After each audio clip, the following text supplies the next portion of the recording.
So before I hand over to Joe, I just want to talk a little bit about Benefact Group for those of you who are not familiar with who we are.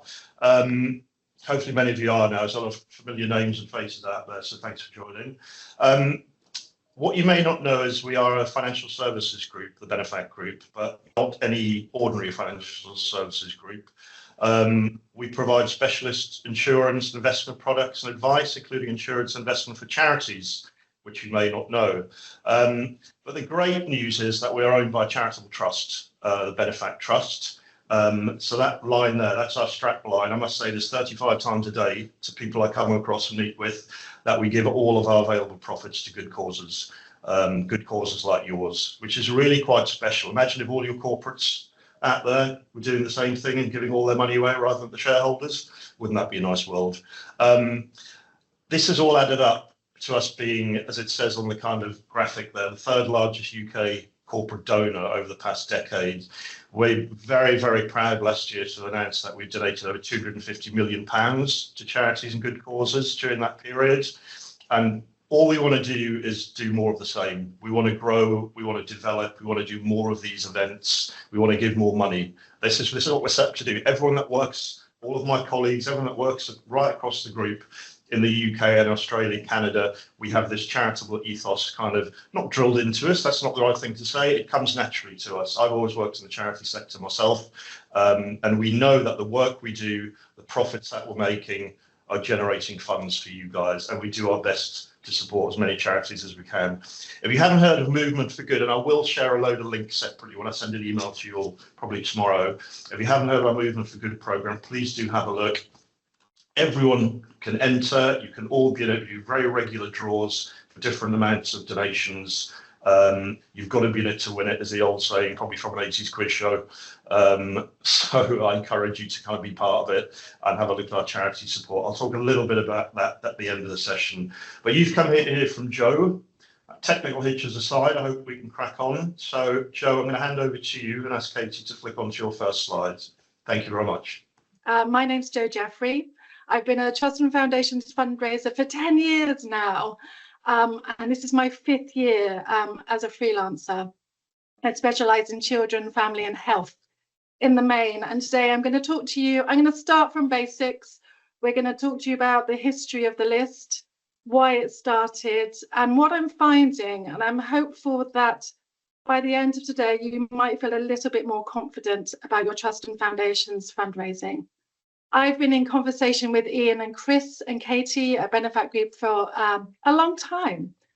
And what this screen is showing you is the fruit of our labour. So I think January, we published on the Benefact Group website some of the visual data that we were seeing from the list. So if you Google Benefact Group, Jo Jeffrey, you will see a whole page of graphics about some of the trends we are starting to see. It, of course, comes with the caveat that it's already out of date. I tend to go in and reanalyze and reinterpret lots of the data, and we're due to do an update after this webinar, so you'll see some more year-on-year data. So please go and take a look after the webinar. Okay, Katie, next slide. Thank you for driving, by the way. So the mega spreadsheet as it started.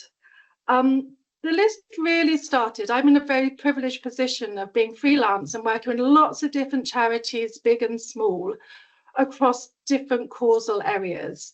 And it was on the backdrop of Lankelly Chase spending down, Albert Hunt had announced their spending down, Tudor Trust had gone on pause. But it was really, I was noticing amongst my clients a rumbling disquiet. There was warm funders who weren't as engaged as they were previously. There was dwindling success rates, and communication seemed to be stalling somewhat. And because of my position, I was able to kind of talk to fundraisers, see what information was out there, and start bringing things together. I say it was the Gisela Graham Foundation that started this, because they were the first ones outside of Tudor Trust who announced their pause. And for me, working across different clients, I was like, I just need one place. So when I start with a client, I can assess their portfolios when I'm prospecting for them. I just need one reference document for me to look at. And so the list, or the mega spreadsheet, was born. And I, on a whim, shared it on LinkedIn, not thinking anything really, but if it's interesting to me, it might be interesting to other people. And I had no idea at the time it would garner such support. Next slide, Katie. So after starting the spreadsheet, we started to have some really big funders start to announce their restructuring, their pausing, and at times it felt absolutely relentless and the pace very fast. We had some really big funders announcing their restructuring and their pausing, including the Steve Morgan Foundation, National Lottery, Children in Need, City Bridge, and it all felt very big. And we started to record this on the spreadsheet. The mega spreadsheet, it was coined, later became the list. And it got to a point where it was becoming really unwieldy.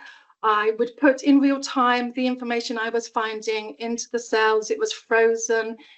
I was announcing every week what I was seeing retrospectively. But by the time I think we moved to the website, if you go to the next slide, please, Katie. We'd catalogued over 350, I think, changes, and it was becoming harder for people to just see what was happening in real time. And for me, I wanted fundraisers to be able to navigate information with ease and with increased functionality. So last September, we launched, with some help from Ivar and Tom Watson from Data for Action, we launched the list as a website. And I will talk a bit more later on, but it catalogues all the changes we have seen in the last 2 years, of which there are many, which I will talk about later. But I hope it's a good resource, easy to use and easy to access. And we'll talk about what you can do later on in the presentation.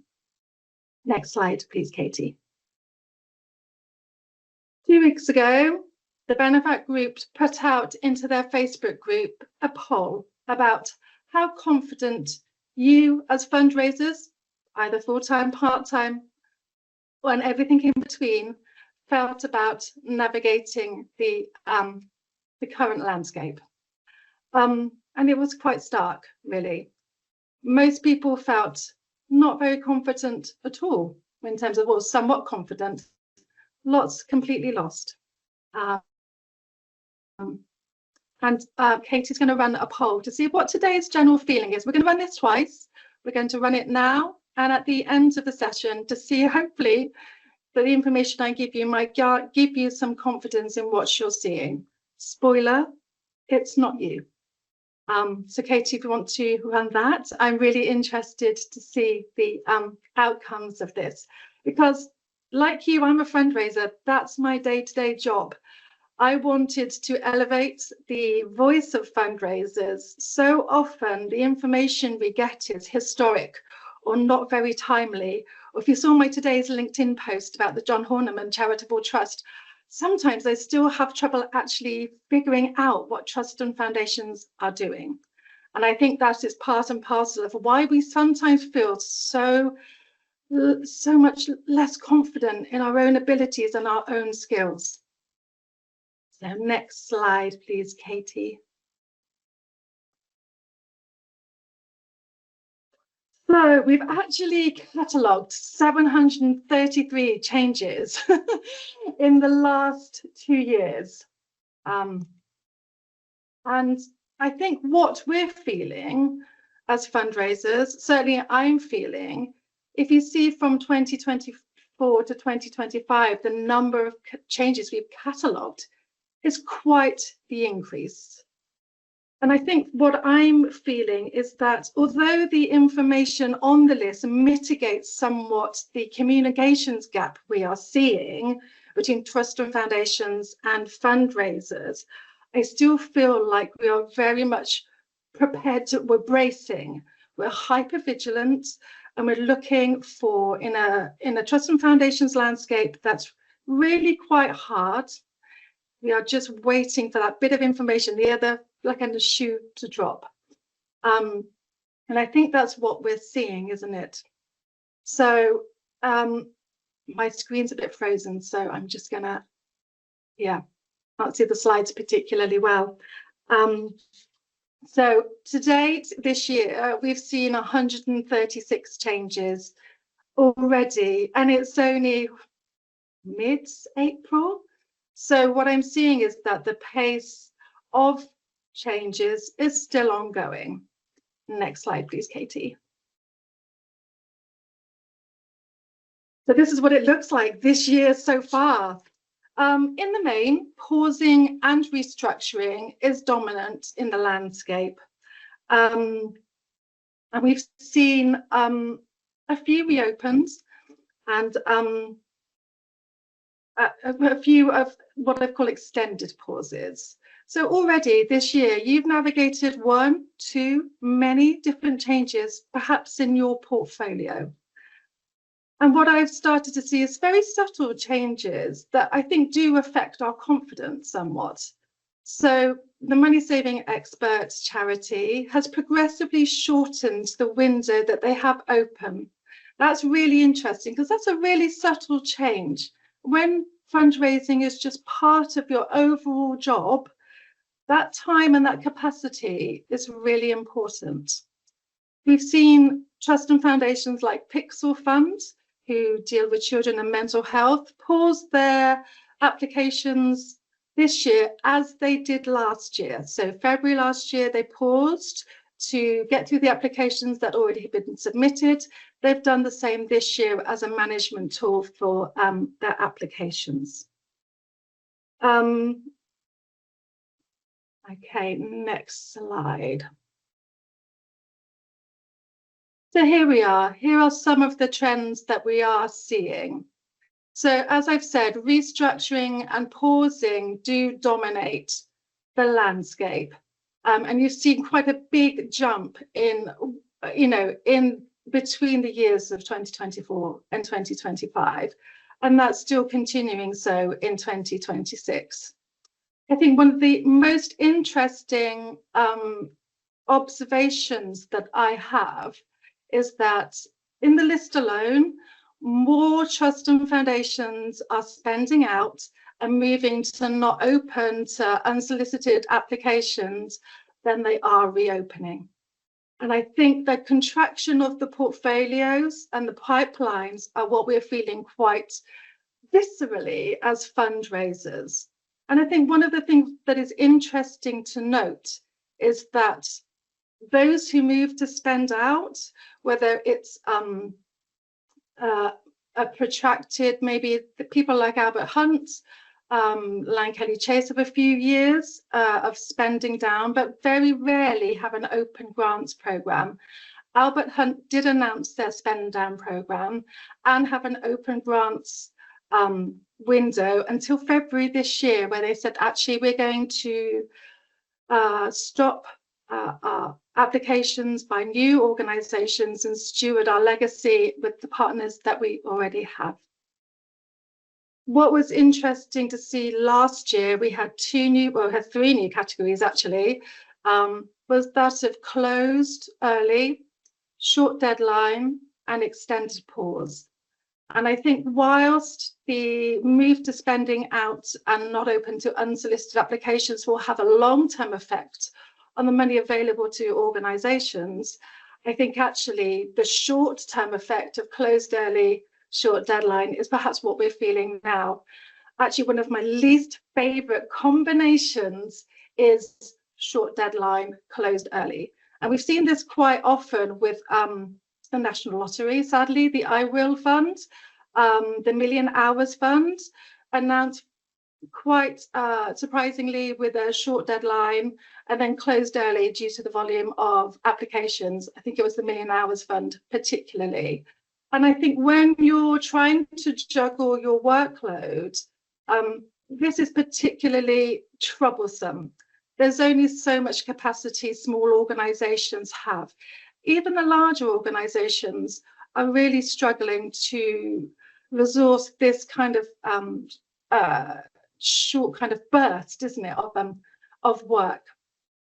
What we're also seeing is that those who have paused to either change their platform, change their application form, or change their criteria, or all of the above, are extending their pauses. We saw that last year with Children in Need, who paused their new applications to upload or onboard a new platform. They actually did change their application process along the way and now have a pre-meeting before you do your EOA. But what we're seeing now is this kind of rolling program of being closed somewhat. And I had an example this week, which is really interesting to me. It was the McRobert Trust. I had it in a pipeline for a client.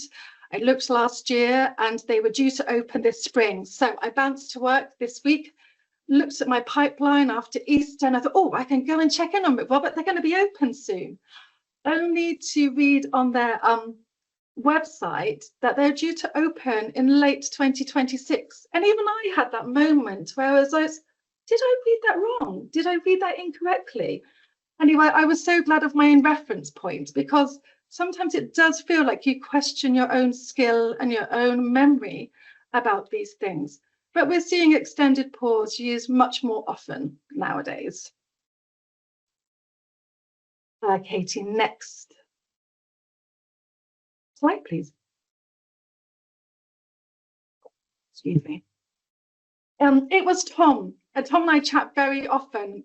He maintains the list as a website. He's the one who troubleshoots any of the glitches that are going on.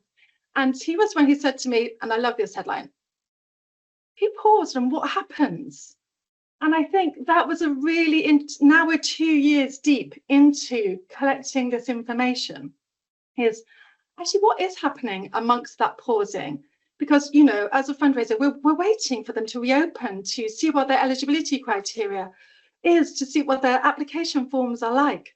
And of course, it's never as simple as the trajectory of paused and reopen. I'd love it to be that simple. But what we're seeing now is there are quite sometimes many steps across to that pause to reopening.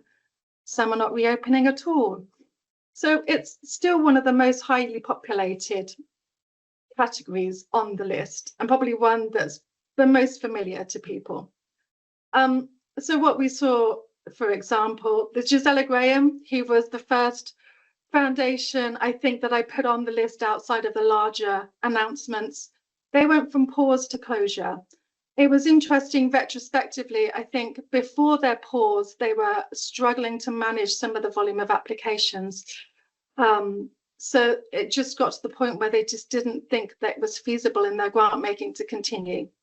With Peter Harrison, we went from pause to not open to unsolicited applications, so proactive grant making in the same area. And Children in Need had a hop, skip and a jump from pause to extended pause to reopening. I think there was probably an amendment in their process along the way. I think what I'm saying is it is never as straightforward as you hope it's going to be. And I think that's what we are feeling somewhat. Okay, so I think it's the next slide. What I was really keen to start looking at in terms of the list was what were the causal areas that were being affected most by the changes we were seeing. And health really has taken quite a bashing over the last 2 years, which is sad for me to see because it's one of the areas I work in quite often. And there was a week last year that quite a few rolled in at the same time, and I felt it so sad by it because it just felt like it was, where do we go when you've got big areas such as when you've got Steve Morgan and National Lottery closed, where do you go? And I think that ripple outward effect from the larger organizations is something we're going to continue to see.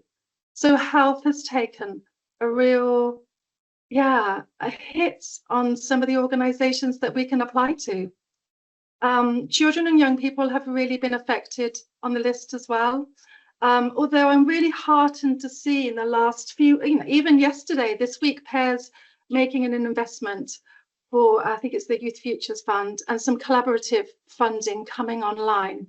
That's really heartening to see, because it has been really difficult for children and young people. We've had some foundations open, Henry Smith, for example, with a focus on the 0 to 5 years age group.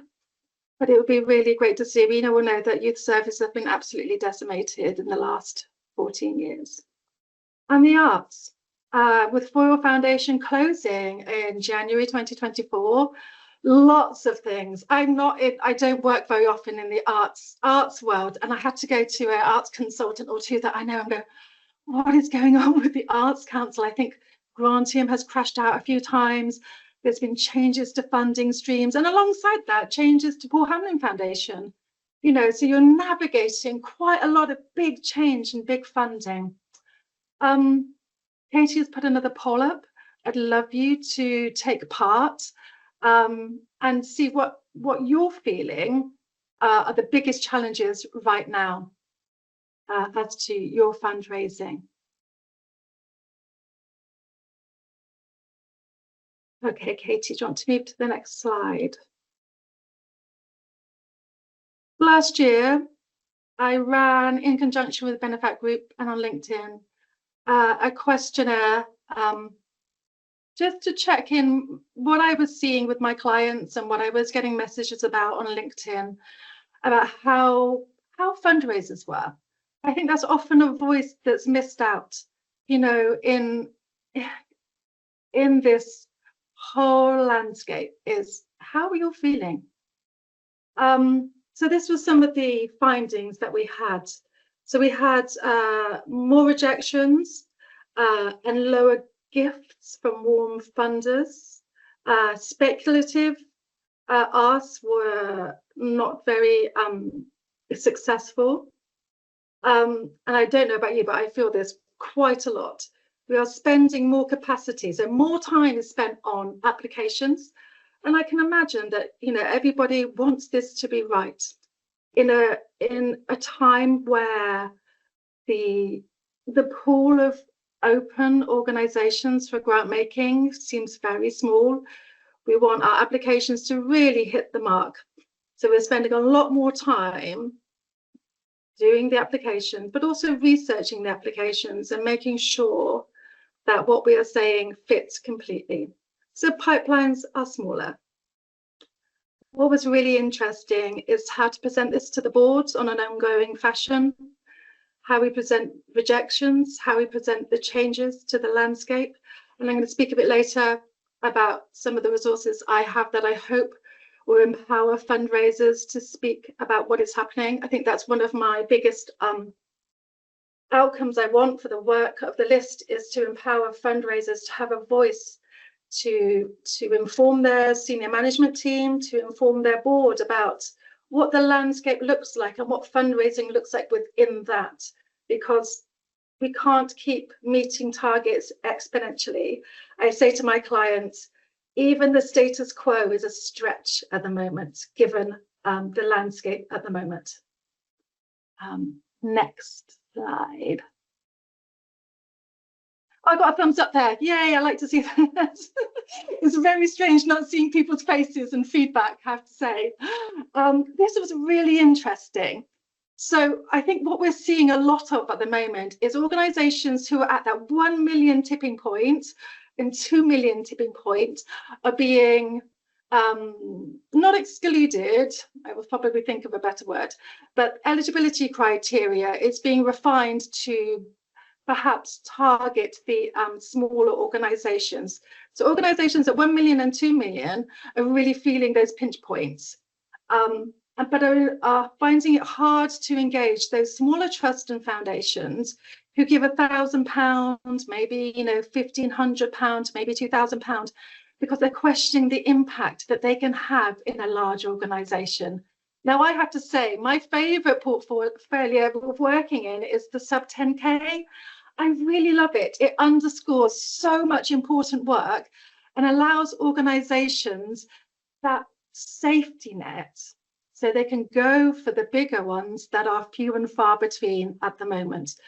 I don't know how, but Garfield Weston are propping up the entire sector at the moment. And actually, I should have said earlier on, one of the interesting things about grant giving in health, we've seen a lot of the changes with Boshia Hinton and James Tudor. Actually, what Garfield Weston did last year was actually increase their giving in health. And I think actually that's obviously directly related. So yeah, the impact of those smaller grants on the larger organizations, a conversation to keep plugging away at. And I think what I'm very much aware of is the mental health of my fundraisers, our fundraisers. I feel like we're all in it together, is that there's a strong community of very skilled, very experienced fundraisers who are finding it very hard. And you know, I had feedback and it actually made me cry. You know, people working 7 days a week, people just absolutely worried about the sustainability of their organizations, the staff that it includes. They're very much carrying the weight of the world on their shoulders. And I think it's something that's perhaps not spoken about as much as it should be. So very interesting findings, and sadly, probably none of it much of a surprise. Okay, Katie, next slide.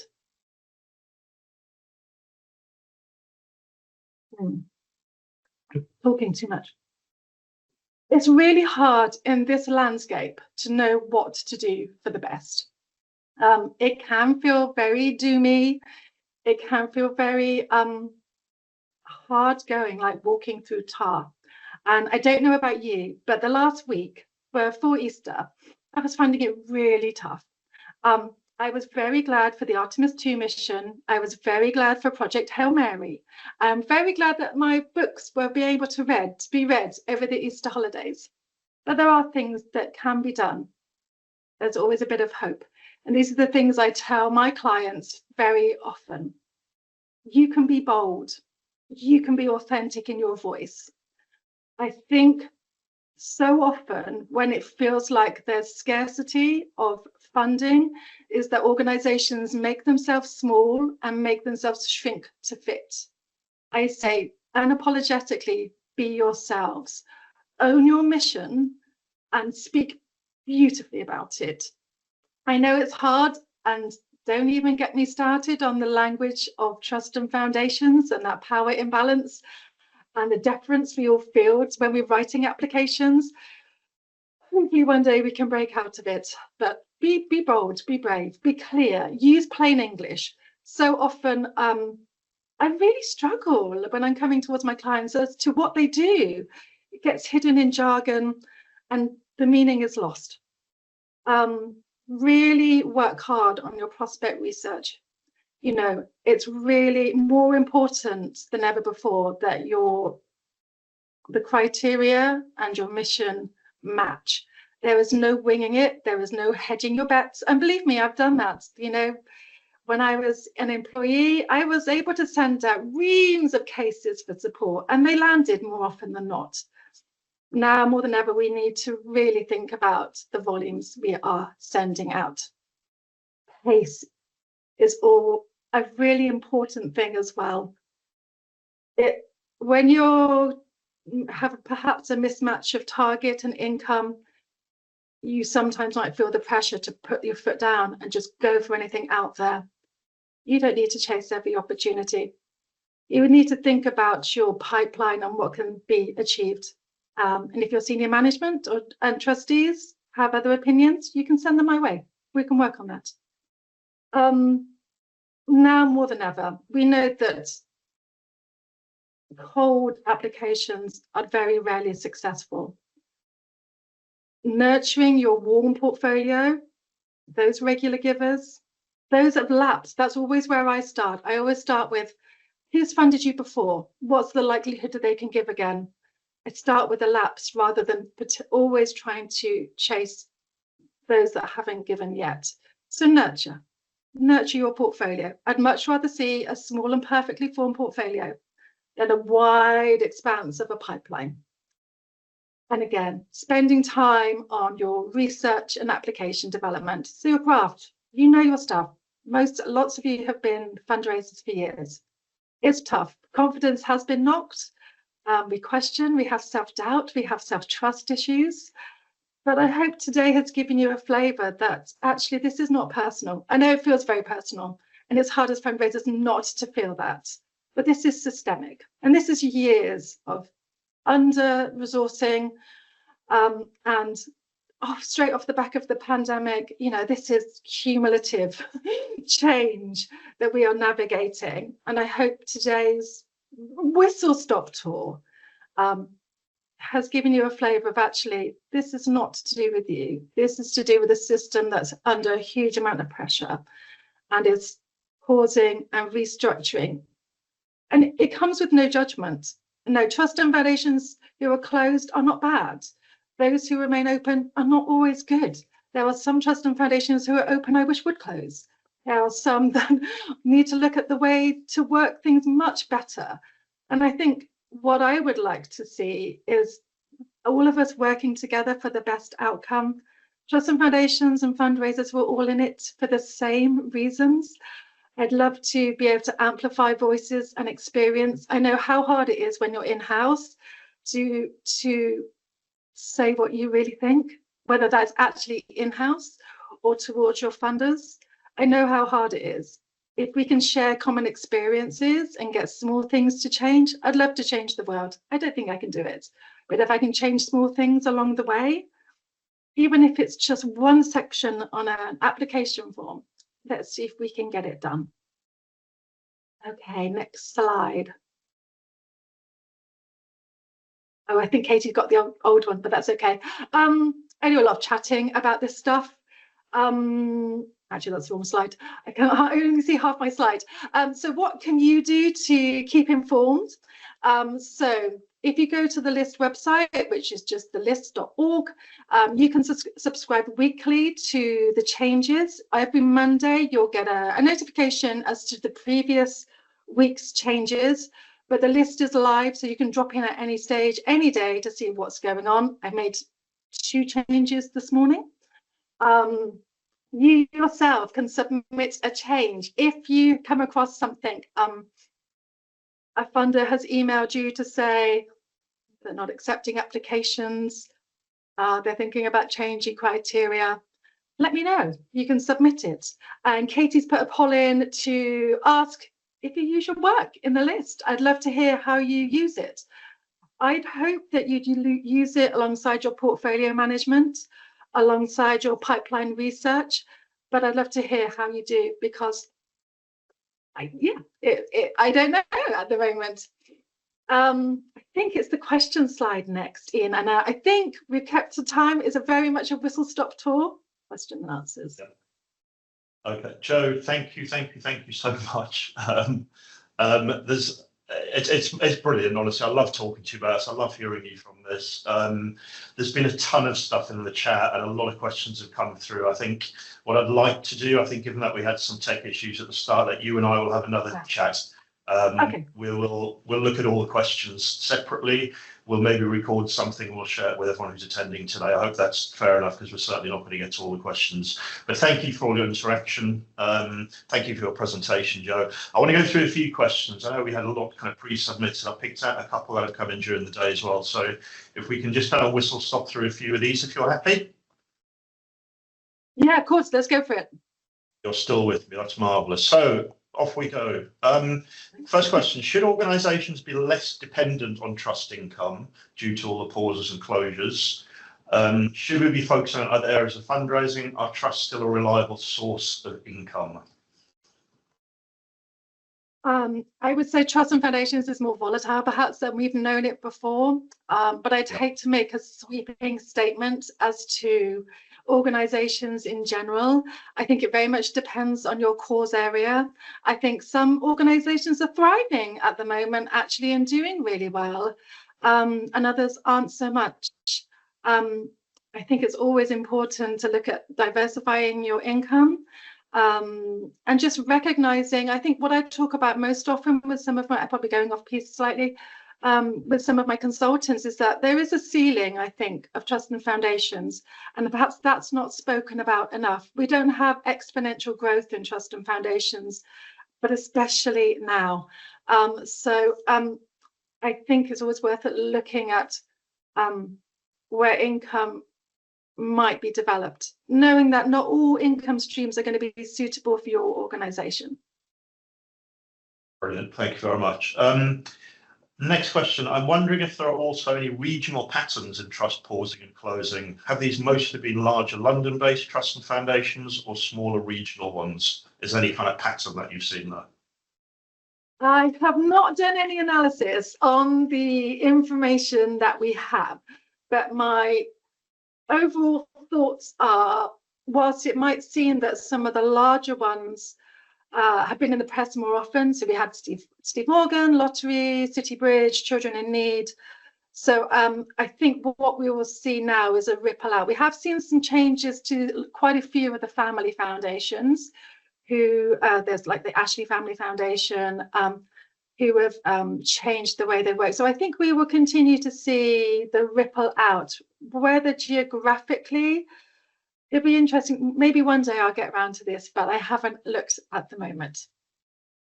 Absolutely, you can stick that on your to-do list, Jo. that really long one, it's about 300 entries long, yes. Fit that in your spare time. Next question, when there's a lot of competition to get grants from the same funders, what advice can you give on the best way to speak to and approach new funders and gain their attention? I think of being bold and authentic in your voice, and have that consistently across your social media platforms. It's one of the first things I do. Actually, I did it last week for a new client. They asked me to review a Garfield Western. I reviewed it, and then I was really nosy and looked at their social media and looked at their last published accounts to see if there was a consistent voice in what they were saying that they were achieving, their projects. It's really hard, and I think because of the volume of applications that trusts and foundations are receiving, I think they are probably as overwhelmed as we are. But having an authentic, consistent voice, I think, is a very good start. Absolutely, good stuff. So we know you're into year 2 or closing year 2 of the list. Do you have any predictions or thoughts about what year 3 might look like? Is there even a robust future for trusts and foundation fundraising, given the unpredictability and unreliability and the pivot to invite-only applications? There's a lot there. There's a lot there. What do you think? I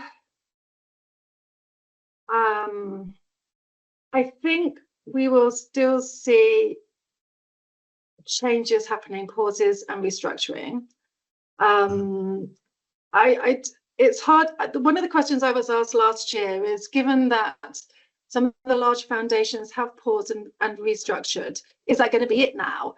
And I don't think it's going to be it. I think it's definitely sparking a different way of working for some trusts and foundations.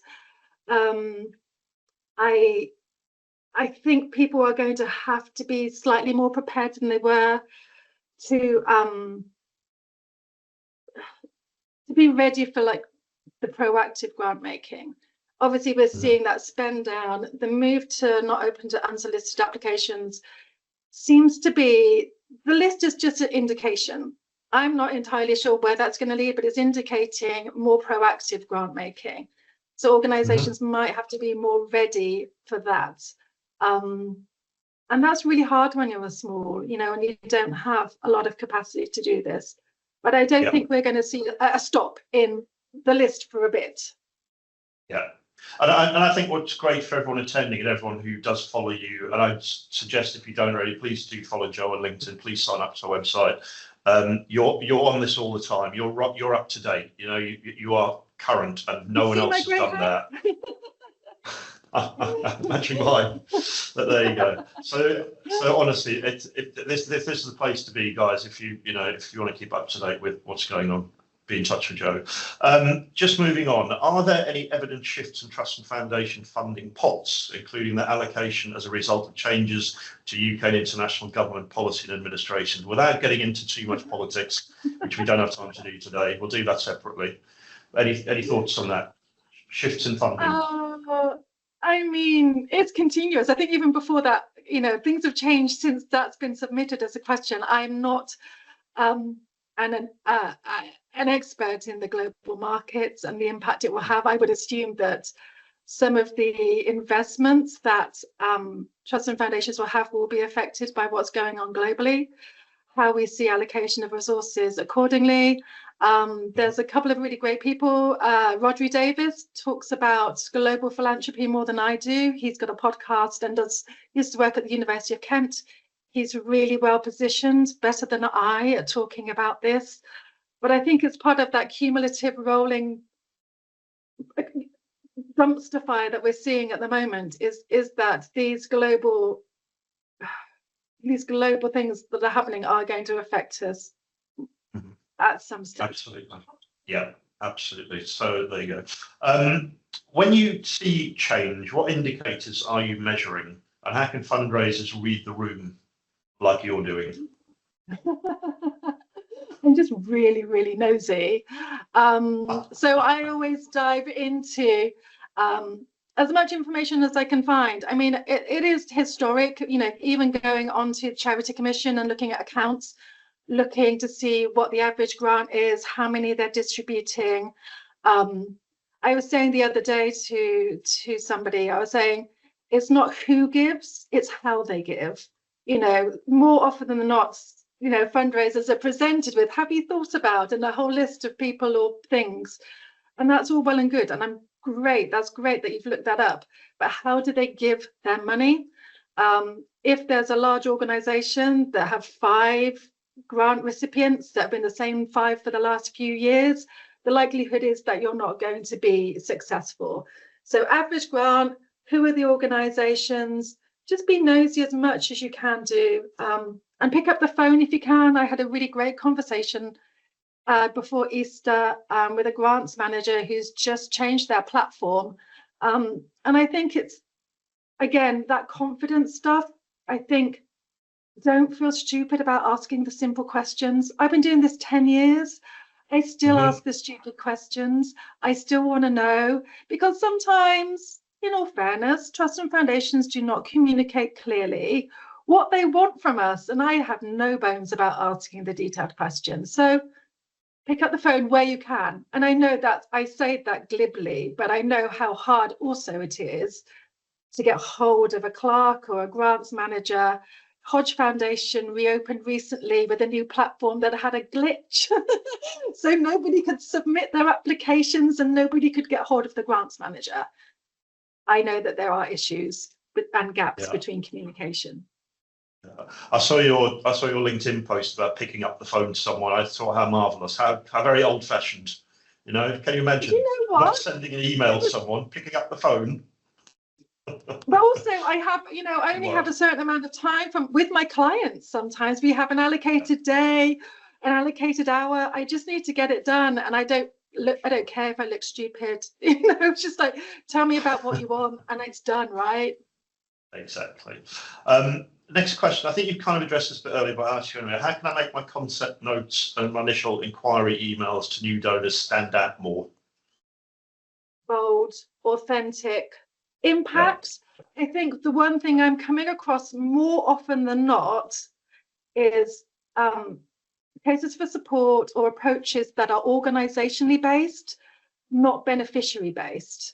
You know, I don't want to know if you've got a CRM that needs funding, unless it's specifically Trust and Foundation, very rarely, that want to fund that. I don't want to know what's happening in-house. I want to know how that is impacting your beneficiaries. I'm a sucker for stories. I want to put together a beautiful story arc to see how your organization meets the needs. And we're going to go in hard, you know, we're going to go in. I know it's not appropriate for every organization, but be bold. Use your beautiful stories that you have about the difference you're making. Absolutely. That's really good stuff. I'm going to skip on a bit, Joe, because we're coming towards the close of our session. But someone has mentioned that you do a great job. Thank you very much. Whoever said that. How do you keep so up to date? Is there any kind of tips for our fundraisers out there if they can do anything similar? One, I'm really nosy. I keep an eye. I have a magpie-like mind. I follow great people, but not only do I follow great people, I have a whole army of fundraisers behind me who tell me their experiences, who drop me a message, who submit to the list. And you can do it anonymously. That's the beauty of it. I know that it's sometimes really hard to share information because it comes with a power imbalance. You can submit to the list anonymously. You can talk to me anonymously. I have got so many secrets in my head, Chatham House rules all the time. But it's just keeping abreast, and I'm a fundraiser. That's my job. I day-to-day fundraise. And just this week I've been prospecting again, and it just comes up on a regular basis when you're going through accounts. You pick up little bits of information. Yeah, absolutely. I'm going to make this a final question. There've been quite a few during the session that we picked up about filtering, so I'm going to kind of combine a few questions that I've seen. Okay. Someone asked, I wonder if it's possible to add some search criteria functionality to the Find a Funder section. Someone else asked, is there a way to filter donors who are funding only programs in the UK? And someone else asked, is there possible to add a filter to the list? So if you're looking for category of funders, e.g. faith, art, heritage, and so on. Is this stuff you have in mind, you might get to for the future? Not sure yet. All of the above. Simple answer is no at the moment. No. Yeah. And there's reasons behind that. The Find a Funder element of the list, I don't see us as a prospecting tool. There are loads of great prospecting tools out there. I don't see us as that. Our information is very unique and very niche, and I wanted to keep it like that. What I want to do more of is dive deeper into the list stuff rather than to provide breadth of prospecting tools. So I would like to be able to, at some point, dive deeper into the information on the list about the regional variances and, trust and foundations. But there are no plans at the moment. It's just Tom and I on a wing and a prayer on the outskirts of our client work still doing this. So it isn't high on our priority list at the moment. Maintaining the list is. That's a priority. Absolutely, and so it should be. Joe, we're just 5 minutes to go. I'm going to stop with you there, but thank you so much as always. I said at the start, I could listen to you all day, and perhaps I will do that one day. I'll come and sit with you and you can tell me all more about it. I told you don't say that, Ian. So listen, thank you so much for your time. Katie, could you just flick onto the next slide, please? And while you do that, again, just thanks for all the questions, all the reactions, all the comments. Joe and I will take some time outside of this because we did have our gremlins at the start to kind of have a look at anything we weren't able to get to. We might do another kind of recorded session to address the Q&A, and we'll be back in touch. So if we didn't get to your question, I do apologise. There's some further resources on the screen there from Joe. Again, we'll share the slides so you'll get to see them. If you can go to the next slide, please, Katie. Thank you. Just a few things to wrap up in terms of our Benefact Group support. For those that aren't too familiar with what we do with our free charity support that we offer you, things like this session here. So we're being very deliberate, a big focus on our fundraising this year. We understand how difficult things are for you. As I said at the outset, I'm a lifelong fundraiser. I've known good times and bad times. I know it's really, really difficult out there. So we're trying to kind of offer you as much support as we can. Our fundraising webinars, so this is one of a series of webinars that we will run throughout the year. We're doing some kind of big mass webinars working with Fundraising Everywhere, who a lot of you will be familiar with. And our first one is coming up the end of April, actually, with a guy called Andy King. Many of you will know Andy King. He's an absolute legend in the world of fundraising, particularly in the world of corporate fundraising. And we've got a session in with Andy on the 30th of April. Again, I'll send you all the relevant links to look at that, to look at what companies want from their corporate partnerships. So again, if it isn't necessarily for you and your particular role within your organisation, feel free to share any links I may send you with your colleagues that may want to attend that or any other session. You will see all of our stuff on our website, all the upcoming events, that kind of thing. Secondly, I should mention our fundraising forums. So these are kind of in-person events we run at our offices generally all over the UK. We've got offices as far north as Glasgow and Edinburgh, down to Brighton, over to Dublin, everywhere in between. Just bringing a small number of people together. We can't get all of you in a room, I'm afraid, unless we did this next session at the Albert Hall. But we just like to bring small groups of charities together to hear from someone like Joe, an expert in whatever field of fundraising we may be talking about on that particular day, and just to share stories. I love bringing fundraisers together.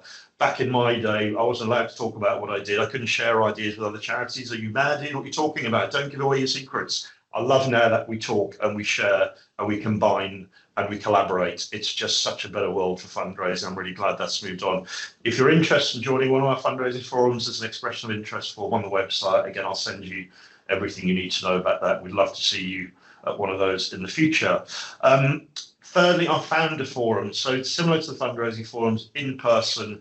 We've got to know a group of charity founders over the last year, 18 months. And we started in a very similar vein as the fundraising forums to bring them together in-person events. Probably the best thing we've done. You can imagine if you're not a founder yourself, it can be quite a lonely existence out there. You've set up a charity yourself, often very personal, often very tragic reasons. And just to bring these guys together and let them share and vent and look at the positives of what's working well, and again to work with us at the Benefact Group and to work with the expertise that we can bring into this world. We've seen some great change, and I'm so proud that we're able to do that. We've got a couple of events coming up, actually next week in Gloucester with charity founders, and then in Manchester on the 6th of May. So if you're in touch with your founder, or you are a founder, I really don't mind them being in touch with us. And I will do what I can to accommodate them at those sessions. Our podcast, tune in whenever you can. The latest issue is entitled "What is really behind the resistance to paying trustees?" That's a whole another hour we could spend chatting about, I'm quite sure. But there's a lot of talk out there. In our podcast, we work with Felicia Willow, who a lot of you, again, will know probably through LinkedIn and other places. She's fighting back. She's challenging the sector a bit. She's not just taking everything on the chin. We're often very nice and friendly people in the charity sector as fundraisers, but I think it's time we kind of stood up for ourselves a bit more occasionally. And Felicia's doing that, and she brings on some great guests, and they tackle some really kind of meaty content within the podcast. So they're all available on the website. Tune in. I'll show you the links you need to know. And the final thing from me, we have a Facebook group with over 1,600 people members currently, where you will just keep up to date with what's going on, anything we're talking about, sharing. We'll share recordings, the podcasts and everything else as we go. So, Katie, if you can just slip down 2 slides, we're almost there. Thank you very much. We've come to the end of our webinar. So we got there, and I think you got to hear all the important stuff from Joe. I'm sorry for the glitches at the start. These things happen. We will share the recordings, as I said, and we'll cut out all the nonsense at the start if we can. And thank you for joining us. Honestly, these sessions are no fun unless you come along as well. It could just be Joe and I chatting to each other. That wouldn't get us very far in life at all. So thank you for being here. Thanks for all interaction. As I said, we'll do our best to get to all your questions if we didn't address them today. Check us out. That's the charity support link there. You can email us /me at Fundraising at Benefact Group. A couple of QR codes for you to check out there. That's the latest podcast, and that's the Facebook group. So, Joe, thank you again. Thank you to Katie in the background for saving the day. And thank you also very much for joining us.